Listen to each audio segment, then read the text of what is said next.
WESH 2 Investigates has new information tonight on the case of an alleged illegal voting in the 2020 elections by registered sex offenders. The man who fought to restore felon voting rights is critical of recent arrest. And as WESH 2 News Investigates and political reporter Greg Fox explains, the state admits it does not have adequate resources to determine if some are not eligible to vote. And I believe that the burden really falls on the state. Desmond Meade is the head of the Florida Rights Restoration Coalition that worked to pass Amendment 4 in 2018, giving felons that have served their sentences and paid their court fees and fines the right to vote.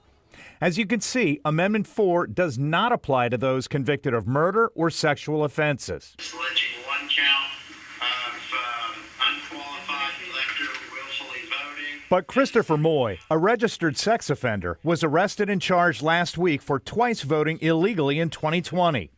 Along with Moy, James Tollison, Luis Rosario, and Solomon Webb were also charged in Seminole County. But in Lake County, in the investigation of 6 sex offenders voting in elections, the prosecutor declined to prosecute, writing, "Each appear to have been encouraged to vote by various mailings and misinformation. Each were given voter registration cards." Meade tells me without a central database to verify voter eligibility, the state should not be making arrests. And because of all of that ambiguity, I think that we should be even more cautious in acting when we're doing something that could take someone's liberty away from them. Asleep at the wheel is how I would describe that. We're concealing Mark Glazer's face at his request over concerns about his safety. He's a data researcher who provided Seminole, Lake, and other election supervisors the sex offender registry records and voting records. He says he alerted the office of former Secretary of State Laurel Lee numerous times, records we've requested. He believes that office is not doing the work to identify ineligible voters and providing that to the supervisors.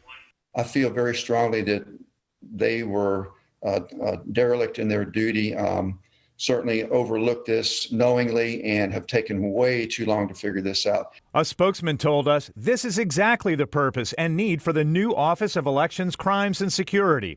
We have always worked hard to review those lists, but before now simply have not had adequate resources or personnel to meet the demand. That statement despite what new Secretary of State Cord Byrd told me July 15th. No, is that the Department of State was already doing this. So we're looking at people who are ineligible to vote, felons that vote, sexual offenders who vote.